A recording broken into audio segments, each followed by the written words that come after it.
Quer saber o que aconteceu no mercado em agosto e as perspectivas para setembro? Acompanhe agora no De Olho no Mercado. Olá, tudo bom? Seja muito bem-vindo a mais um De Olho no Mercado. Tudo bem, Thiago Salomão? Beleza, Betinho? Beleza. Na verdade, a gente está aqui novamente e infelizmente, porque o mesmo vídeo para esse tema que a gente gravou ontem foi apagado, mas felizmente porque a gente pode fazer a mesma piada. Não deu pro Palmeiras esse ano, né? Não deu. Agosto não foi um mês muito bom pro Palmeiras. Setembro eu tenho certeza que sempre tá numa tendência de alta, teve a correção em agosto. Curto prazo agora, você tá olhando curto prazo. Setembro a gente já vai mirar o primeiro lugar brasileiro. Entendi, análise gráfica agora pro futebol. Exato, funciona muito bem, maravilha. sempre funcionou. Thiago, agosto foi um mês interessante, onde a gente teve uma volatilidade no mercado de ações, queria que você contasse um pouco disso. E uma segunda pergunta que eu já emendo, quem apresenta o maior retorno, na verdade, em 2019 até aqui, com o encerramento desses 8 meses, são ações do setor de construção civil e também o ouro. Exatamente, Betinho. Bom, primeiro, agosto foi um mês volátil, como sempre, né? O mês de agosto repetiu a trajetória que a gente viu em julho, que a gente viu em fevereiro, em março e também em maio ou junho.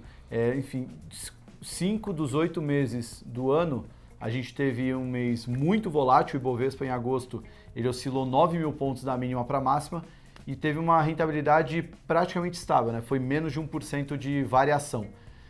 Então, apesar de toda a volatilidade, o Ibovespa não saiu muito do lugar, né? Ele está girando ali na faixa dos 100 mil pontos, aí chegando perto de 105, chegando perto de 95, ficando nessa banda, né? Por que ele está nessa banda que não sai do lugar, né? Tem muita coisa ruim acontecendo que impede ele de subir, mas tem um potencial enorme de valorização que impede ele também de cair bastante, né? Então, essa agenda de reformas que vai avançando, isso vai ser muito bom para o Brasil, juro estruturalmente baixo, que é o que mantém o nosso viés positivo, mas economia mundial desacelerando fortemente, commodities sofrendo com isso, Estados Unidos e China deixando cada vez mais claro que essa novela vai durar mais que o Game of Thrones para terminar.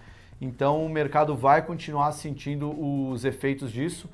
As economias desacelerando, vai aumentar ainda mais a preocupação sobre até onde que vai essa desaceleração das economias desenvolvidas e até quando que os bancos centrais vão conseguir ajudar via corte de juros. Aí você perguntou de construção e também do ouro. Por que são os dois setores, vamos chamar assim, entre aspas, dois ativos do setor, porque um setor, o outro é um ativo, uma commodity. E é muito louco isso, né, Betinho? Porque o setor de construção é um dos setores mais voláteis da Bolsa, que já é um ativo mais volátil, e o ouro é o porto seguro do mercado, né?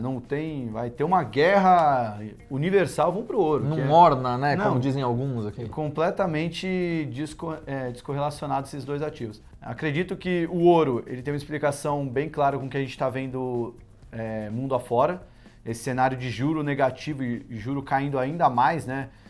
Não entrar muito nessa seara de juro negativo, que é tão complexo, nem o Stuhlberger conseguiu explicar direito por que o mundo está com juro negativo, mas o fato é que as pessoas estão aplicando e aceitando receber menos do que colocaram no longo prazo, por isso o juro está negativo. Isso na Europa, principalmente, né? Europa, os Estados Unidos está chegando nisso, se colocar juro menos inflação, aí está mais negativo ainda, né? Só que eles fazem isso porque acham que os juros podem cair ainda mais, então eles vão ganhar na valorização do ativo. E o ouro acaba sendo um investimento interessante porque, pensando no mundo estruturalmente de juro baixo, o dinheiro vai perder valores ao longo do tempo, né? Estruturalmente ele vai perder valor. Então as pessoas vão ter que ir atrás de ativos, né? Então ouro, terras, ações, esses investimentos tendem a ter uma procura maior, já que ele não vai perder valor ao longo do tempo. Setor de construção civil no Brasil. Aí é outro bicho, porque é um setor que sofreu muito durante a crise que a gente vivenciou e ainda está vivenciando, né? A gente está saindo da crise. Muito cíclico, né?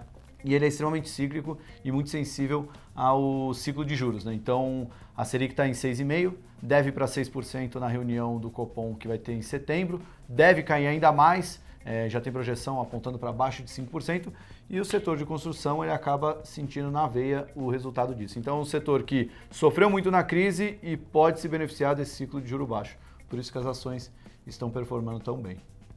Legal. Agora a gente vai entrar para as perspectivas do mês de setembro. A gente tem um mês que deve ser... Não dá para falar que é morno na política no Brasil, porque a gente sabe como funciona, mas em termos de reforma da Previdência, só para outubro lá no Senado, e aí continuar acompanhando o cenário externo, né? Setembro Agosto sempre é um mês muito longo, setembro tem o feriado, mas vai cair num sábado, então já não... E a sexta-feira, a próxima sexta-feira vai ser sexta-feira 13, né? Então algumas coisas aí que para quem é supersticioso pode ficar preocupado. Mais uma superstição?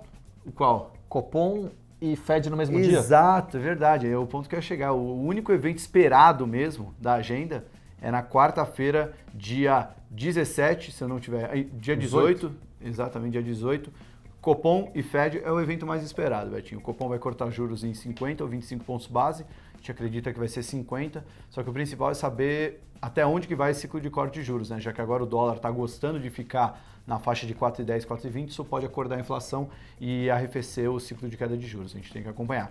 E também vai ter a reunião do FONC, para quem não lembra, a última reunião do Banco Central americano foi 31 de julho, cortou juros, mas sinalizou que ia ser um corte pontual, mercado virou aquele barata voa, o Trump ficou irritadíssimo, para não falar outra coisa, começou a tuitar, atacou a China aumentando tarifa, a China revidou com mais aumento de tarifa, desvalorizando a moeda, e a gente está aqui falando sobre guerra comercial todo dia por causa daquela reunião do dia 31 de julho, que o Powell não sinalizou que ia ter mais cortes.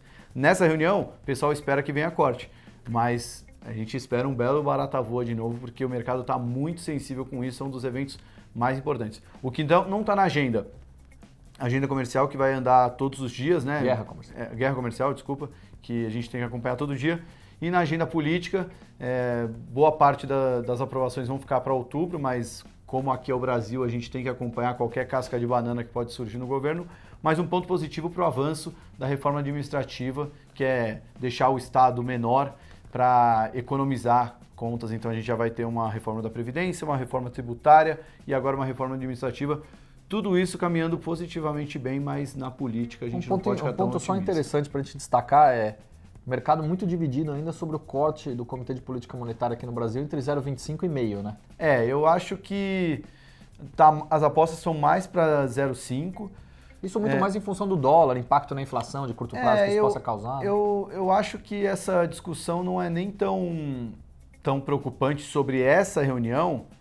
Eu acho que se o Copom sinalizar que vai ser um 0,25 porque está com medo do dólar, aí o mercado pode rever toda a projeção de longo prazo dos juros, né? Porque o ponto é que a gente tinha economista até 1 mês, 2 meses atrás falando de Selic abaixo de 5, que seria maravilhoso, né? Pensando num cenário de estímulo para a economia, migração de investimento para renda variável. Então qualquer coisa que atrapalhe esse sonho do mercado, coloque uma Selic acima de 5, perto de 5,5, o mercado pode ter uma correção forte nos juros futuros e, consequentemente, na Bolsa. É isso aí. Obrigado. Cancelado Valeu. Palmeiras e Liverpool, né? Cancelado, mas a gente vai correr atrás aí em setembro. A gente perde o amigo, mas não perde a piada. De novo. O Mano vem aí. Ah, que bom. Quem sabe.